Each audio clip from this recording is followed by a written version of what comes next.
Hi, everyone, and welcome to the 67th episode of Dragon Quest Slime Time, a Dragon's Den podcast. This is Liam Land. And this is the always delightful, the dastardly, and the delicious Dwayne. You got dastardly in there this time. I'm a little bit of everything. Yeah. They didn't say delicious, though. Yeah, you're delicious as well. Delicious Dwayne is your Discord handle. Yep. It started as my Pokemon Go username because I didn't think I would have the account for that long. I said, what's just something dumb and random that I can put in? I was like, oh, I'll do this, and it's stuck. So yeah, eventually you'll just have like 26 different words starting with D and leading into Dwayne. Pretty much. All right, well, we've got an exciting episode planned for you today. We are honored to have an experienced and talented voice actor who starred as Daisy, arguably the best and most beloved of characters in the Dragon Warrior anime known as Dragon Quest Abel-Yusha in Japan. We'd like to welcome Marcy Goldberg to the party. Hi.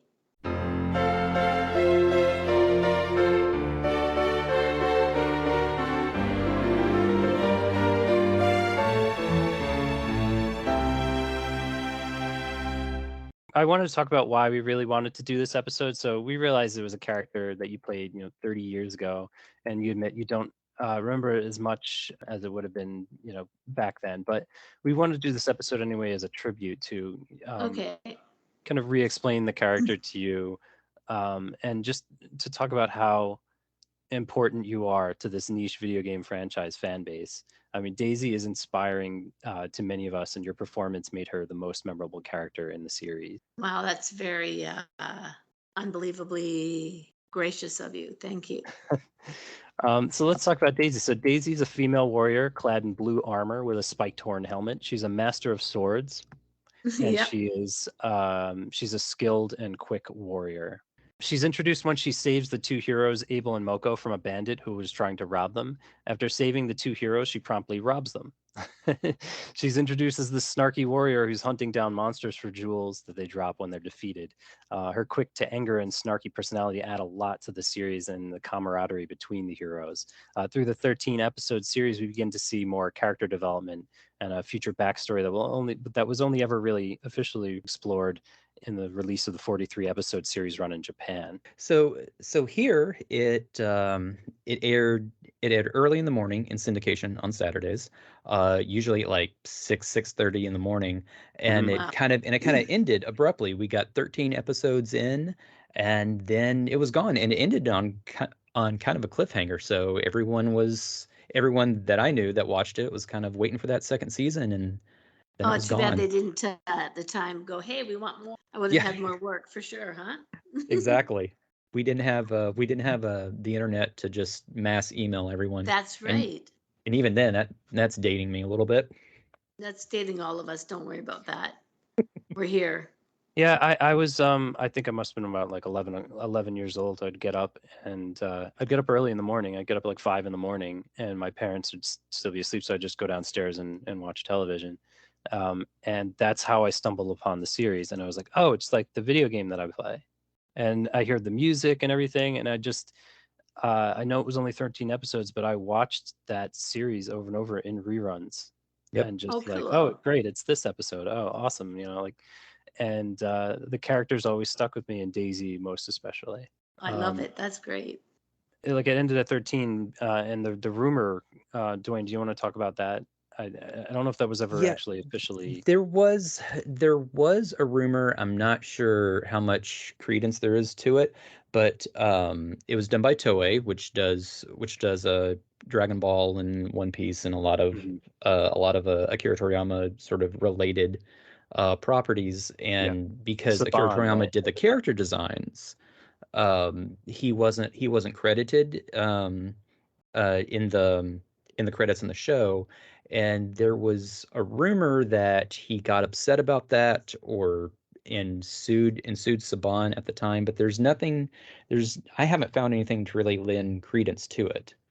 Yeah, that's been the rumor for 30 years, basically. Mm-hmm. Since there's always something, right? Political happening for sure. Yeah. But if he wasn't credited, that's not cool. Yeah, and I think what happened is it's just one of those things. It was on really early in the morning, and it just didn't have that many viewers, and it was an anime show before anime was really that popular in the US. That's right, because we dubbed it, didn't we? Yeah. And it's actually it's still a pretty darn good dub for its time. Right? Definitely, and you know, they had quite a few talents in it as well. Gary Chalk and Yep, A good Optimus friend of Primal. mine. yeah, Yeah. Jim Burns, right? Like from Yeah. Highlander, the series. He was the evil wizard Moore in it. Yeah, Gary and I are quite close. Oh, awesome! Yeah, he's always been he's always done a lot of fun things in the Transformers community. I know he'll bounce off David K every year. They'll do their Christmas greeting, which is I always know a lot of David fun. K is another incredible. I love David K. He's just like and even though I am of an advanced age of 45 years old, whenever I hear him go, yes, I'm like, oh, yay. You're in an advanced age. I might as well be dead. So you watched the reel we put together, the I best of loved it. Daisy. It actually brought a lot back to me, so that was great. Thank you. Awesome. So what did it bring any memories or emotion back for you in I just particular? remembered it. I just went, oh right, because it was 30 years ago. And you're wondering about all the yelling and screaming, I think. Yeah. I'll I have a couple of questions about that in the Later when we on. talk Okay, I'll about let voice. you just ask me. I'll just listen. Okay. So how much of Daisy's tough, tomboyish, and snarky personality is autobiographical, or was it entirely acting out of the character? Well, here's the thing. As an actor, you get a script and you look at it, and in my training anyway, what I do is I break it down. I go, what is the action? What does the character want? And I sort of read it and figure that out. And I mean, obviously, we all audition, and you have to have a certain, voice type. So they go with that. And also, can this person act? And so it all came together. And I would say that there's a part of me that's very feisty for sure, especially when I was younger. And so, yeah, it came very naturally. It wasn't like, oh, how am I going to do this? I always got a lot of characters that were a little out there, a little bit, especially with the anime, there's a lot of fighting and we're trained to do it. So, like I said, How does the personality come across? Is it written on the page and they say we want you to act a certain way, or is it I your mean, I can't interpretation of the remember script? what they might have said. Daisy is a this or that, and they give you a character description, Yeah. and then you get sides, which are just a couple of pages, and then you audition with them, and then they decide, okay, this person is right for it or not, or we like this person or we don't. Awesome. Do you get to see any of the artwork, and that kind of helps you Oh, bring out the character a that's a little bit? really good question. That's an excellent question because there's two types of things that we do. One is prelay, which is you prelay your voice before you see, and they animate to you. And then there's dubbing, which is obviously already done, and you do it into a different language. And also, they'll give you when you have your audition, they'll give you a picture of your character. Okay. Oh, that's great. I like to think about the fact that part of the character is you knowing what the character looks like. Yeah, Oh. for sure. And as soon as I saw that video you sent me, I went, oh, right, that character, I remember now. So Daisy's known for her strength, her skill with the sword, and her humorous quick transition from being calm to angry. So what inspiration do you draw when making that transition? I just basically look at the script and I go, what's going on here? Oh, now this is happening or this is happening. Okay, they're about to fight. Okay, now it's this. I just play whatever is written by whoever wrote the script. They write in the action. Awesome. And also you'll see it on screen, like they start to fight or you can just sort of see what's going on too. Oh, you're watching an animatic or the full animation? You're watching your character. Mhm. When you do dubbing, it's just you and the engineer and the video. So they have It's the fully formed animation already? Yeah, it's already Oh, there. wow. And you're not with the entire cast like a full animation production, right? No, never. I Okay. never was. No. But if you're doing prelay, like when I did an episode of let's say something like My Little Pony or something, a lot of times we're all in there together, but usually with dubbing, it's just one at a time. Okay. So in thinking about the tribute video and recollecting the character, what would you have liked to see develop for Daisy if the series had continued? I would just say more of the same thing. And that's not a bad thing at all. Yeah, No, not at all. yeah. Considering she was, for me, she was the star of the show. Wow, lots of action, huh? Yeah, and just And the fighting was a lot of fun. it's the fighting, but it's also the personality as well. Brings Yeah, a lot and and helps. all that fighting, usually you lose your voice at the end of it. You got to be very careful. A lot of punches and a lot of reaction, right? Nice. And it was nice how it was loosely based on one of the games, but it still did its own thing and was able to Mhm. stand apart from it. And it's one of the more unique anime offshoots of the games. Definitely. I love that it made a difference. That really is really great to know that people loved it. Yeah, Definitely. it had a small but very very dedicated audience, because it was weird. It wasn't advertised at all. So everyone just kind of discovered it kind of on their own in their own way. Yeah. Kind of, yeah, and that's pretty neat. Yeah, I immediately connected with it because I had been playing the games. This is like 1990, so I had at least had I think the first two games, and you could hear the music from it, and that Hmm. was also kind of that emotional connection as well.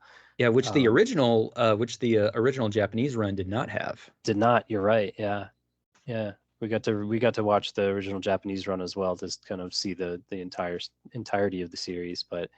Um, but yeah, the music was better in the English dub. No, way Um, way better. Yeah.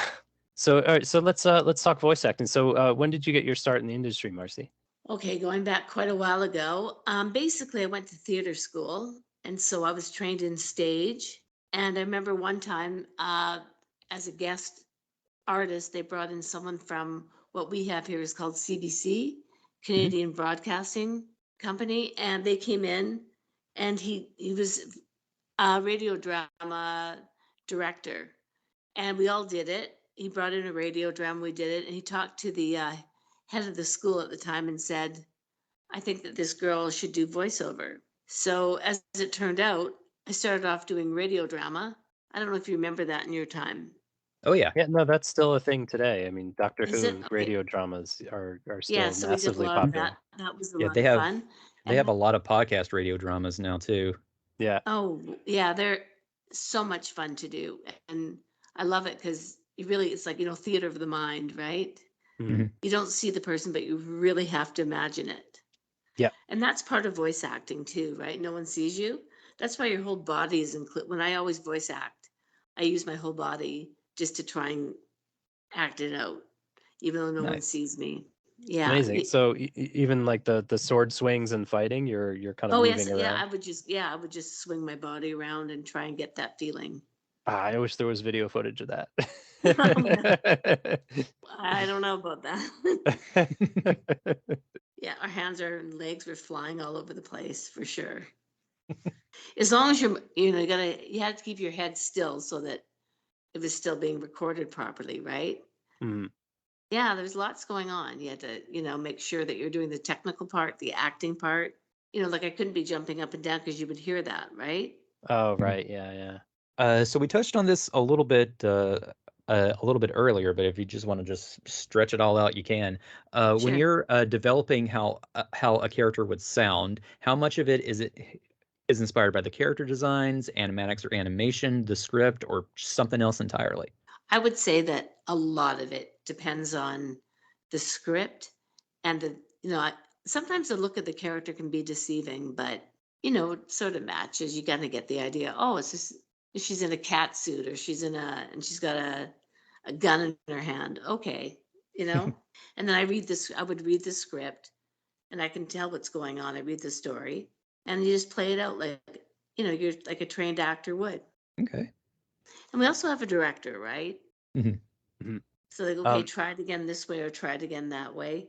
So you have lots of options and you do lots of editing. And I'm Also, sure, they and have I'm what they call a folly for your character of just, sounds. Right. And I'm sure with Right. dubs too, the director will kind of like, can you change your inflection on this line a little bit to match the mouth movements a little bit better? Oh yeah, even like voiceover without that, it's very highly technical. Oh, on that one word, can you lift it up at the end? Or what's my favorite one? Gary and I laugh. Oh, put more hair on that. Plus, Oh, I guess sure, okay. if the director's asking you for take after take, that probably just kind of steams you up and gets you more angry for the those takes where you have to be yelling. Well, the thing is, it depends on the director. I found that more in advertising. I love I mean, I did over like 1,000 radio commercials. I love it too, but they're very, very specific, especially when there's 11 people in the room, right? Can you like just take 1 second off that and put more hair on it? Never. How I Yeah. understood put more hair on it. They go, oh great. I went, wow, okay. I don't know how that happened. I think it's like God intervening or something. Yeah, that's funny. Maybe they. I don't even know.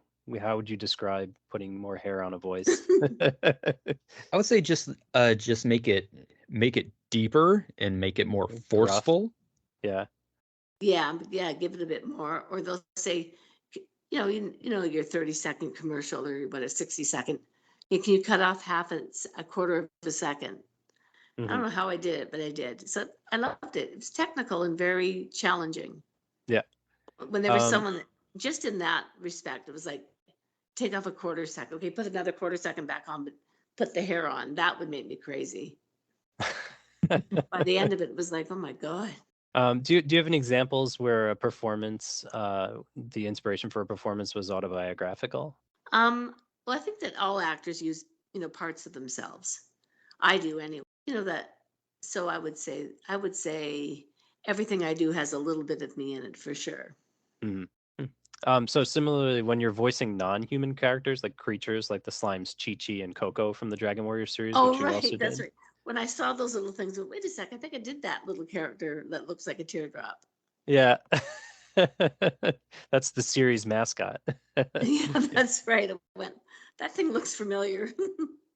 And it's still my favorite, like, kind of slime voice, because people have done like kind of like little bits of anime over the years, and just like they'll do like squeaky noises, just like squeak toys and things like that. But like the ones from the original Able anime are still my favorite. Oh, that's cool. I know there's some voiceover artists that are just like, they make all sorts of sounds where'd that come from? So when you're doing those non-human voice creatures, like how do you draw the inspiration for that as an actor? It's the same thing. I go, what is that thing doing? What does it want? Is it crying? Is it laughing? Is it a friend? Is it an enemy? What is it? Cool. Sometimes, so what is? Oh, I'm sorry. Honest, I'll just open my mouth, and if something came out and it landed, oh, that's a miracle. Let's keep going. So, so what is your recording process like for matching your voice with the animation, in particular with anime? For example, are you watching the animation and trying to match the script to the mouth movements, or is the recording usually just kind of matched up and sped up? No, you have to. People don't know how I found that more difficult than doing prelay for sure, because you have to do the mouth, the lip flaps, and also the action, and make sure it's like paint by number in a way, because it's already done. If the animation is done, I've got to do it. I've got to do it to what the action is. Okay. But if I do prelay, then the animator has to draw to me what I'm doing. Okay. Yeah. So personally, I found prelay a lot. Right. Because then there's room for ad-libbing, right? There's also room for creating your own character, because when you dub, it's already done. Right.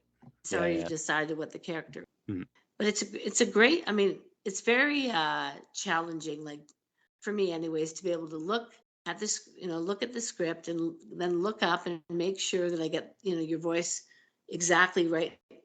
In the amount of, they're usually beeps. It goes beep, beep, beep, and then bang, you go in. And, oftentimes I'd be late or early, depending. I think they would move it around a little bit, but mostly you had to be pretty on the ball, like pretty exact. Okay. Off the top of your head, is there a character you voiced in the past that you most identified with, and why? I think when I first started, it was called Camp Candy, John Candy. Oh Oh, I yeah, remember that. Yeah. Yeah, it was this character named Zagu. I remember that. Zagualina. Zagualina. I was from Russia. I was Middle Eastern. It's very funny. I I love def that. I definitely remember that show. I'll have to track that down. Track Yeah. it down. I was Zagualina. Zagu. My name changed every 2 seconds. Yeah. What's your name? Zagualina. But you can call me Zagu. Oh, you can call me Za. The whole script was just, yeah, it was fun. And we mentioned Gary Chalk and David Kay earlier, but who are some of your favorite voice actors in the industry? I know a lot of them in Vancouver, put it that way. Mm-hmm. There's people that are okay. There's one woman named Tabitha Saint Germain. Mm-hmm. She is absolutely brilliant. She does everything. I think there's Kathleen Barr. There's a woman named Marika Hendricks, Mm-hmm. Kathy Westlock, and that's just to name a few, and Gary Chalk, Dave Kay for sure, Scott McNeil. Oh yeah, who How about you? voiced like pretty much half the cast in Beast Wars. And that's right. Yeah. How about you, Dwayne? Who are some of your favorite voice actors in the industry? Oh man, like I said, I really do like David Kay because he always brings something different to every role he's in. And I always really like when he goes to conventions, and even though he gets asked the same questions over and over, he's still happy to answer them, and he's still and so there's a toy reviewer called Jobby the Hong, and he did a review of Masterpiece Megatron, and he had David Kay come in and say silly lines, and just the fact that he's willing to do something like that in a non-official capacity is just a lot of fun, and that's just I a bet you fun could character. actually, maybe if he has time, you might be able to interview him. But yeah, why not? Yeah, that'd be Just great. like You know what? He actually got me an incredible job. He suggested me for what was it? Someone who does liners in a radio station. I'd never done it before, and they were looking for someone who had never done it. And they got me this job in LA for a station called Jill FM. okay, What are the that sounds liners exactly? Liners are like they just they'll introduce the topics, or they'll go, 107 Jill FM. Hey, Okay, station IDs, yeah. cool. nice. He's a wonderful actor, and he's done, I think he's done the best of anyone I know. Cool. Yeah, some of my favorite voice actors in the industry, like anyone from The Simpsons or the Futurama, like Billy West, Oh Joey yeah, Mad, Oh, do you Tress know Mc. Brian Drummond? It yes. sounds really familiar. He's a Vancouver actor as well. He does a lot of stuff. Cool. Yeah, and Tress McNeil and Frank Welker, Kevin Conroy, may he Phil rest in Lamar. peace. Phil Lamar, yeah, Maurice LaMarche. Yeah, these Oh yeah, just Maurice Marsh. Yeah, a lot. There's tons, huh? Yeah, it's great because then you go back and watch those just old shows that you watched as a kid, and you recognize more talent than you did when you were little, and you Yeah, say, "Oh like my Rob God, that's Paulson and Cam Clark especially. yes, yep." In Ninja Turtles, that's right, and Robotech. And Matt Hill. Mhm. You know Matt Hill. He was in Ninja Turtle. I don't know what he was, but he's a really raspy voice. Nicest guy on the planet. Matt Hill. You should look him up. Okay. And then there are the actors who weren't necessarily voice actors, but they did like one role, and you can't ever unhear them as that, and that's James Avery as Shredder. Because I can't watch Fresh Prince of Bel-Air without thinking Without Uncle Phil thinking, is Shredder. yeah, I watched that first Ninja Turtles episode with my son the other day, and he was terrified of Shredder. He's 5. But still, No.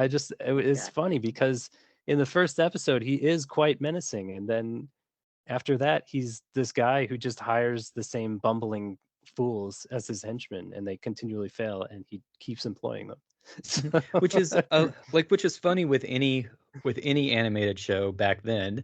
It starts out one way, and then the complaints from the parents come in. and it gets kind of like dumbed down more and more. But thankfully, with the Dragon Quest anime, it's already done, and really didn't censor too much. Well, they censored quite a. Well, they censored the nudity parts, of course. I don't think there was a lot of nudity in it, but I think there was But there's a definitely lot like. of definitely a lot of violence in anime, huh? That's true. Yeah, they And some did odd censor some of the characters, violence that's for down. sure. Yeah, some of the violence was censored down. There's also a reference to uh, a puff puff, kind of almost like a strip club reference that they Right. changed to bullfighting. Yep. Oh, there Yep. you go. Yep. They But definitely take them down. Yannick still got drunk all the time, and Oh yeah, they he did. That's surprisingly did not edit that out. Nope. But I think there might have been some grabbing happening where like he would grab Daisy and she would smack him. I think they cut that out. Oh yeah, that's right. That's right. That did happen. So yeah, there's definitely some like sexual stuff that they cut Oh out yeah, and some violence. exactly. Yeah, they cut it out. Which You asked about commercial voice. yes. Mhm. Yeah, I did about over 1,000 radio commercials. Is there any that you remember specifically? Any products? Yeah, that Texas Instruments. Oh, okay. Oh yeah, based out of Austin, Oh, or used to anyway. Used to be anyway. that was one. Yeah, that was great because we auditioned and we found out the next day, which was fast, or that day. And it was just working with people that were so good. Like they knew exactly what they wanted. So it was done we did it like in 15 minutes. And it was just, the people were great. And it was just a really great campaign, I thought. And something called Turkey Hill ice cream. Oh, I remember that. Oh yeah, Yeah. I've heard of that. Used to get that at ShopRite in Okay. the early 90s. Yeah, there you go. There, now you've dated me. Thank you. Actually, that was the peak of my It's career. crazy because like they really tried because I saw and heard all the Turkey Hill ice cream commercials when Bluebell has had a very strong stranglehold on this state for many decades. we get mostly Ben and Jerry's now. I don't know. It would be tough to find Turkey Hill. Maybe it's still there, but I don't know. I know. I That's just all I remember going, remember what a seeing it. name for ice cream. Mm-hmm. Yeah. Is there real And turkey Exxon, in I it? think we did Exxon commercials. You know, the odd time some American stuff would come up here, right? Mm-hmm. That's Actually, a lot started to happen once the internet came. so you got a lot of jobs doing radio or voiceover for internet ads as You well, know audio what? ads. Oh yeah, I did a ton of those. I was always like working with people I'd never met, but I felt like I knew them because every week I'd see them, or hear them. That's what it was. What else I did? Some furniture store in Minnesota. I forget what it was. Oh wow. Wasn't Sleep Country, but it was some kind of bed shop. I totally forget now because I did it for like 5 years, and then they had one of those focus groups, and it was like, oh, her voice is too sexy for beds. What does that mean? Hello. That's where I've been doing it for 5 years. lots of people do it in beds. Exactly. Really? Like, hello. That's funny. Slumberland. That's what it was called, Slumberland. Anyways, I love the people I was working with. I never met them, but I love them. The directors on them were great. And when I couldn't do it anymore, I felt really sad because I really liked them. Hmm. There's just a lot of local stuff here that maybe you'd never heard of. Like all the, I did most of the, restaurant chains and things like that, and certain stores. And I did a lot of narration as well. I think one of my favorite ones for narration was for William Shatner. Oh, okay, nice. Nice. Do you keep copies of those recordings just for personal You know what? keepsake? I do. I have them somewhere in storage, but they're on cassettes. But my nephew is your generation. I'm sure he could put it into, you could, change it around and we could have something that's more modern. Oh, that's But cool. I have all that stuff. Yeah, I do. I have some of my radio dramas too. Nice. Yeah. But, back in the day, I kept track of everything I did, but then it just became so much. Yeah, I can understand, especially with the amount of work that you've done over. Yeah, so over the years, after a while, you just, but I always kept them in a little case with my cassettes. I always said, oh, can I have a copy of that, please? And they used to always give you a little dub of it. That's awesome. Yeah. So I absolutely love voiceover. I mean, because like I said, I trained to do stage. So I did stage for quite a while, and TV and film. I did, some stuff, but I just preferred voiceover. Yeah. I And I used. also Oh, taught it as well. Yeah, I did. uh, I did I want to produced ask you my own about that. classes. Yeah, I So, produced my own classes. so recently I had learned that you had suffered a brain injury that ultimately led to a stroke somewhere around 2018. Yeah, Um, Now you're going through a slow recovery. Are you comfortable with sharing how your progress has been? sure. If I start crying, don't worry about it. It's just, it was very If you do, I'm devastating. going to. We can do it together then. That's good. Yeah. Basically, what happened was I actually thought that I had, because I've had migraines before. I thought it was a migraine that was not going away. So 6 times I was sent to this particular hospital. Like I went to emergency. Okay, they took a scan, nothing, nothing, nothing.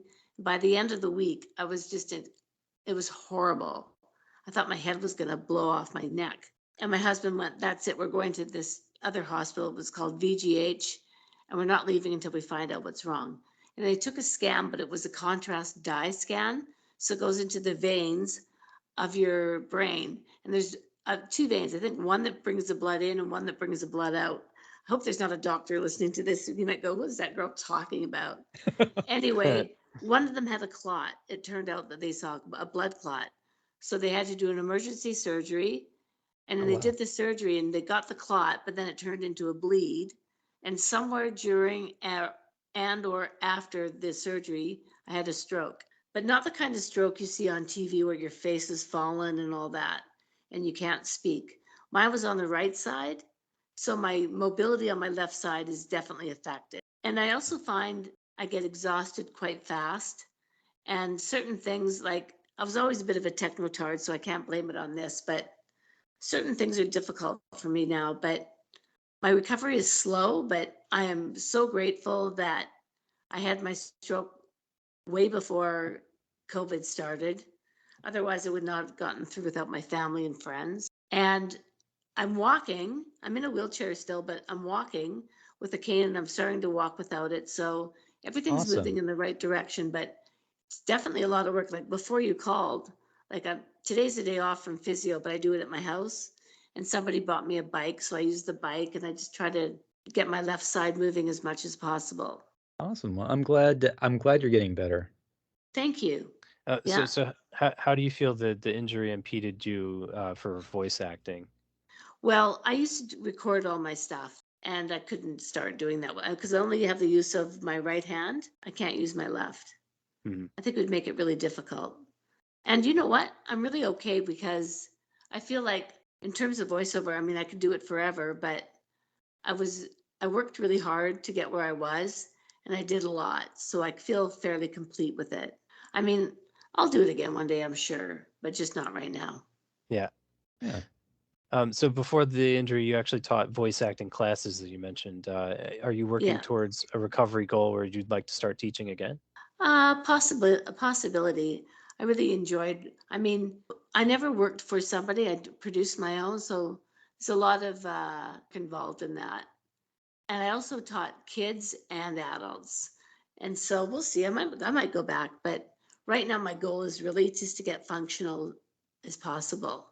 In this world of remakes and everything, where everything's being remade, if they ever do a Dragon Quest Able remake, I'd love to see you take part in that. Oh, yeah. That'd be In great. some And form. you know what? I will for you, for sure. So That's I a wanted deal. I'll totally do it. Awesome. I will start the campaign for that, even though there's no current news that a reboot is happening. Yeah, it's just like they'll just like a Shueisha will like remake Dai and have Dai in the just always around in random games and stuff, but they don't really do much with Able or Emblem of Roto or any of the other ones that they have Yeah, Maybe they manga feel of. like they got as much out of it as they could. yeah. Well, But Mhm. look the what it fact, gave you. I'm just happy that it really, gave you guys something. yeah, definitely, and I think that we're definitely of the minority of Western Dragon Quest fans who've actually seen the full series, and that's Well, I've why I'd almost love. seen the full series. That's right.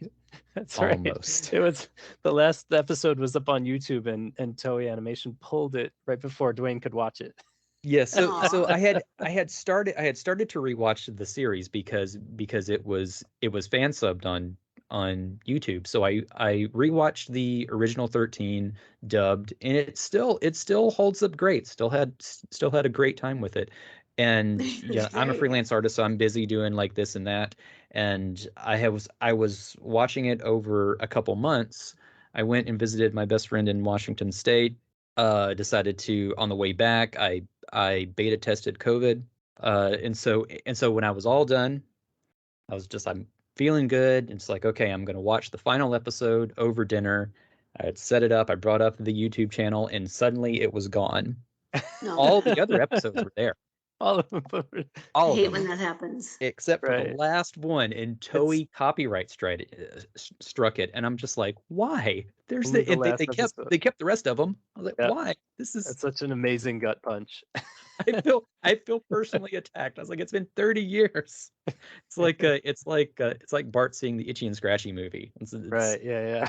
I'll have to be Chief Did Justice of the Supreme Court in order for it to happen. did you eventually see it? I think I sent it to you.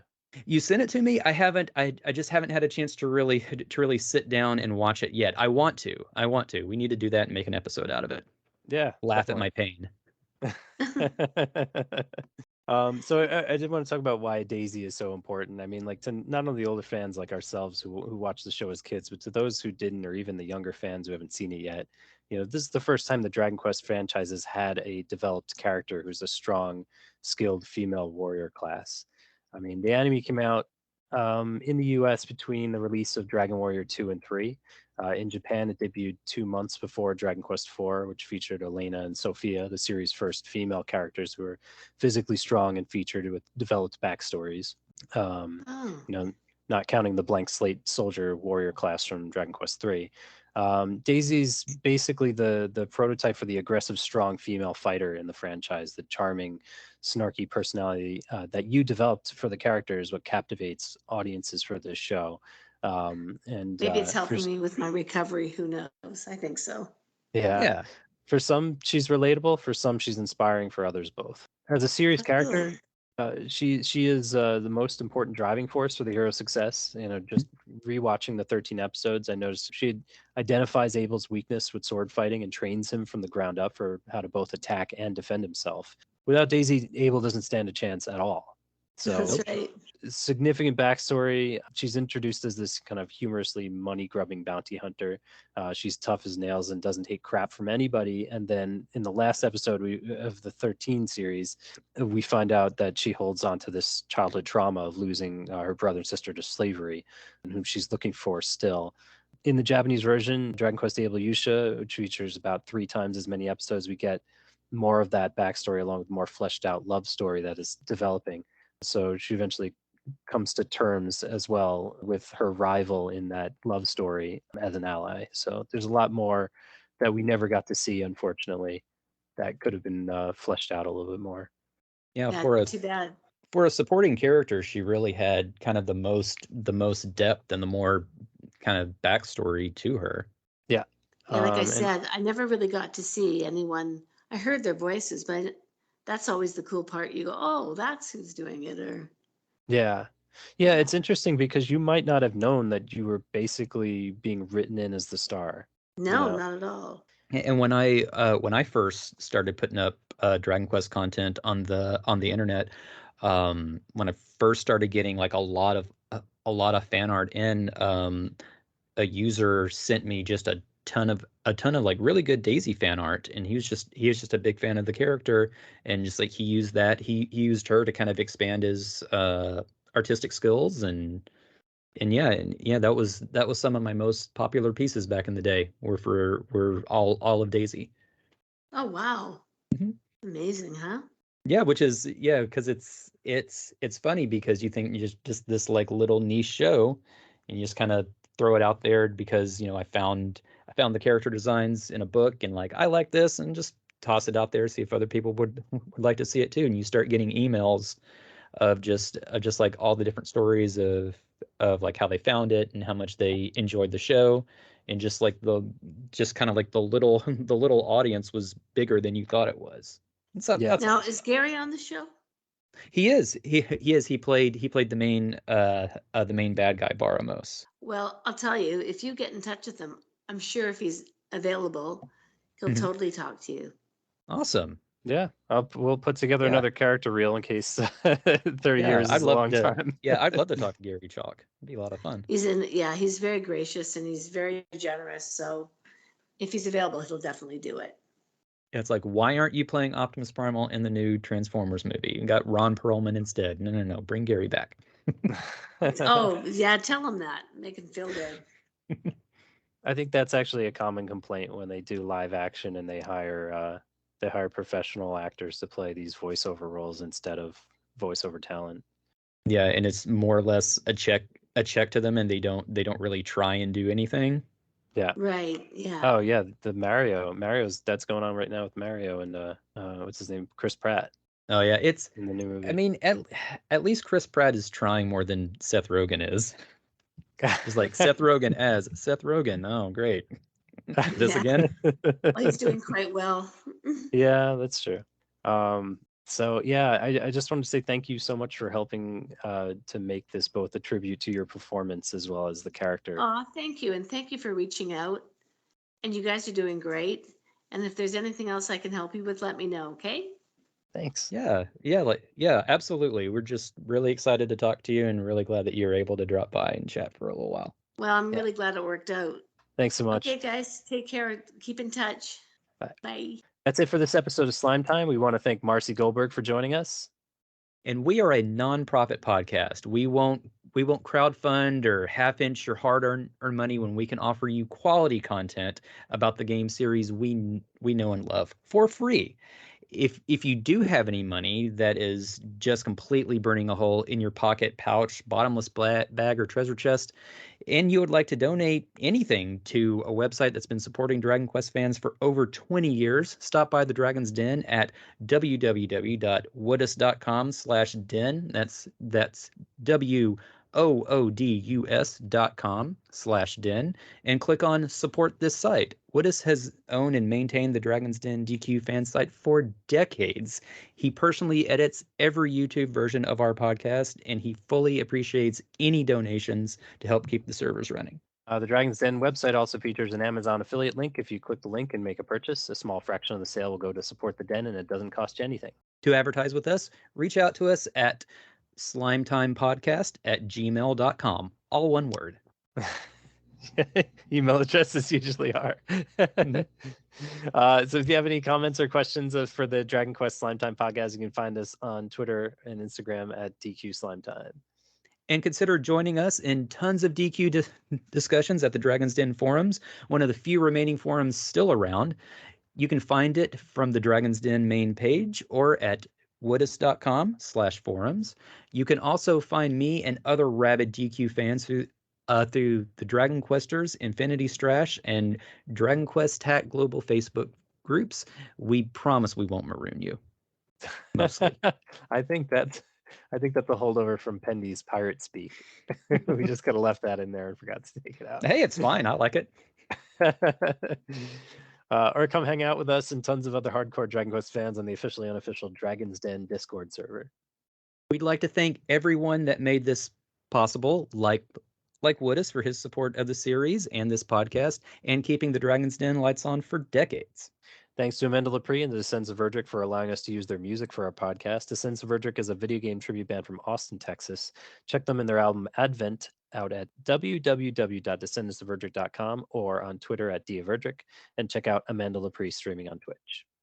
And a very deep and heartfelt thanks to me, the delicious Dwayne Bullock, for the wonderful graphic artist and DQ fan for making the fantastic and splendiferous artwork cover for this podcast.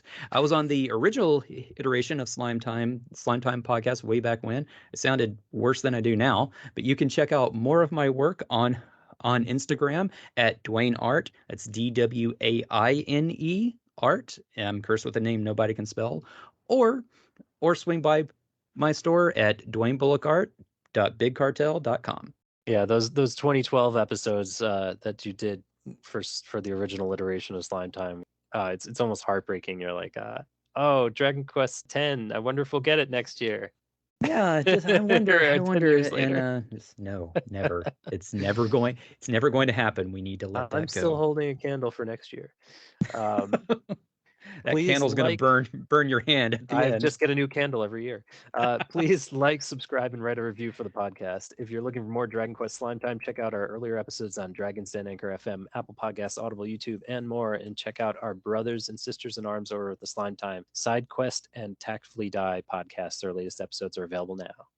All right. See you later, party people. Dragon Quest Slime Time, sliming off.